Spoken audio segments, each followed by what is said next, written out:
Man, I gotta be honest, I feel really bad for Giants fans right now. First, I do a video about how Michael Strahan's sack record might not be legitimate, and it gets picked up by NFL media. Then you wake up and you realize that Daniel Jones is still your quarterback. And now, NFL Network decides to do this for some reason.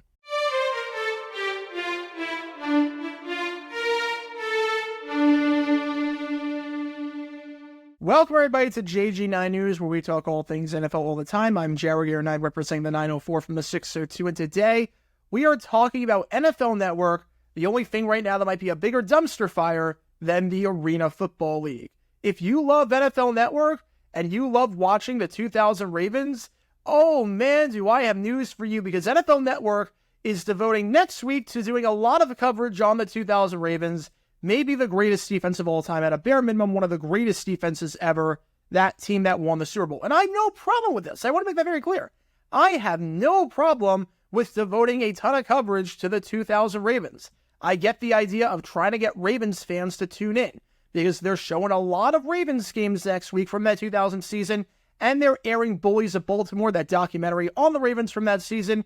They're airing it multiple times. As of now, it's scheduled to be on Wednesday night and Thursday night. I'm guessing Wednesday night it's going to get moved because the NFL schedule is now coming out on Wednesday night. So obviously they're going to show a schedule release on NFL Network, as they always do, that 3-hour show instead of that. But they'll probably show Bullies of Baltimore some other time as well, alongside Thursday night, so you have it on twice. There's some to-be-announced spots on the Tuesday night programming, so maybe they put it there. So again, I have no problem with this. And one of the ways they're doing this is by showing Super Bowl 35. So if you like that game was a massacre, by the way, but if you do like that game, they are airing that game on NFL Network. Now, if they were just airing this game one time, no problem whatsoever. No problem whatsoever. Obviously, Super Bowl 35, not one of the better Super Bowls, probably one of the worst.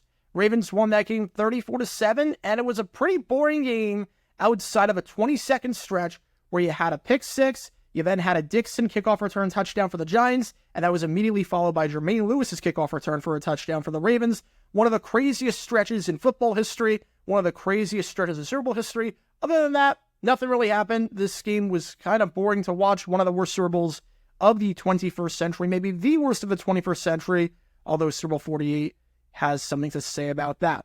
And they are airing that game on Tuesday. They're airing that game at 10 o'clock Eastern time, which, again, no problem with that. NFL Network is doing this thing where, because Good Morning Football is not happening right now, they're on hiatus as they move to Los Angeles and try to keep costs down. They are showing old Super Bowls every single day, and they're going in chronological order. So you got to hit some of the bad ones. Super Bowl 35, definitely one of the bad ones, but you got to hit it. It's part of history.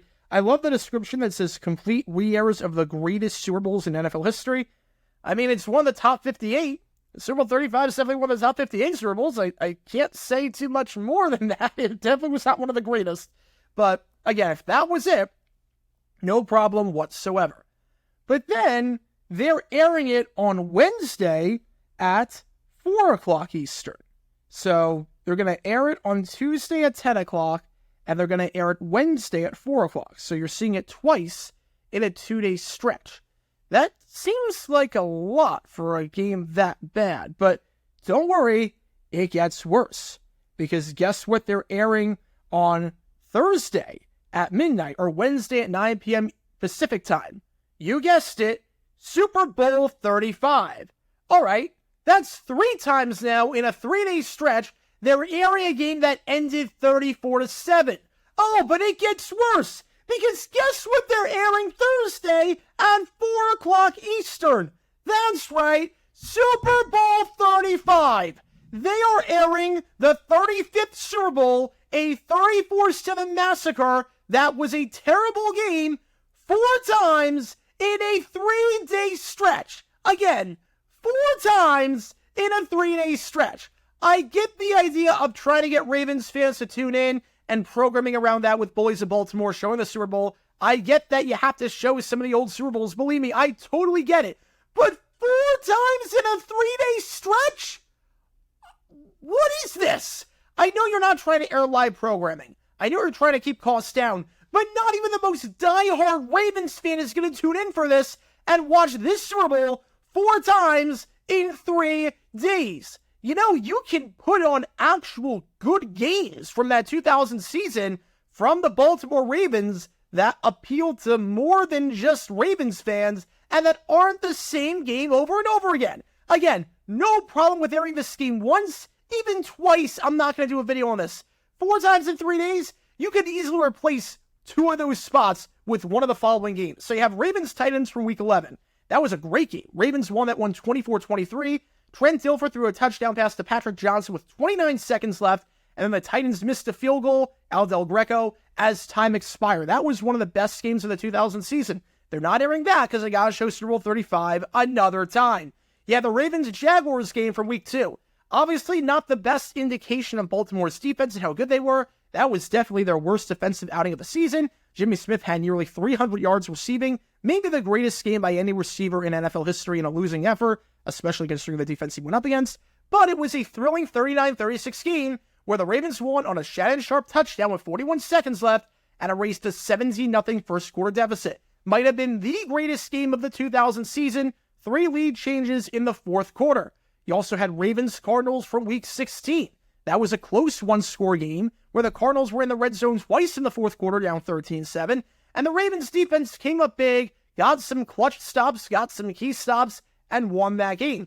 You also had that great playoff game against the Titans in the AFC Divisional in that 24-10 win. That game really shows off how good Baltimore's defense was that season. It was tied 10-all going into the fourth quarter. It was one of the few good playoff games from that 2000 season, let's be honest. Not a lot of good playoff games that year. You had the Rams-Saints game in the wild card round. You had the Colts-Dolphins overtime game. You had this game, and that's pretty much about it. It was a terrible postseason.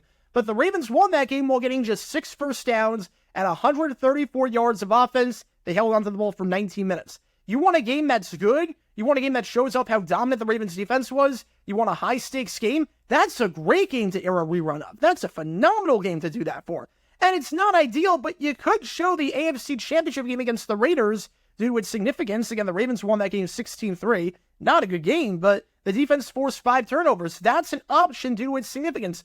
All I'm saying is that I'm not saying air a live program. I'm not saying break the bank. I know that NFL Network's trying to keep the costs down. But why 4 times in 3 days are you airing one of the worst Super Bowls of all time? If you want to get Ravens fans to watch, you want to increase the ratings, you want to get some money before maybe this ESPN sale happens, you want to do something like that, show another Ravens game. Show another game from that 2000 season that was actually, good. Don't show the same game 4 times in 3 days. That's already overkill no matter how good the game is. Even if it was Super Bowl 49 or Super Bowl 51, that's overkill. But Super Bowl 35, when you're trying to do 2000 Ravens programming, you don't just have to show one game. You can show other games. Just take off Super Bowl 35 on 2 of the spots, put it with one of the other games, maybe even 3 of the spots, put it with one of the other games. You show it one time at 10 o'clock Eastern as you go through your reruns of all the Super Bowls in chronological order, and that's it. You want to show it a second time, late at night, be my guest. But 4 times in 3 days is absolutely insane. I don't know who's in charge of the programming at NFL Network right now. I don't even know if it's a person. I honestly don't know with all the cost cuts they've made. Again, they're losing NFL Total Access. That's getting scrapped. Their flagship program's getting sacked. It's like if ESPN got rid of SportsCenter. I'm not even sure a person's doing this. It might be an algorithm. Well, if it is an algorithm, your algorithm absolutely sucks, and it needs to change because there is no reason for a game, especially a game this bad, where you have other options to be airing 4 times in a 3-day stretch. It is absolutely preposterous, and I seriously hope that NFL Network changes its programming once the move to LA is done and once maybe this sale with ESPN gets finalized, because right now it is shambolic. It is an absolute mess, and this decision really, really highlights that. But what are your thoughts on NFL Network's decision to do this and air Super Bowl 35, the game between these teams behind me right here, 4 times in a 3-day stretch?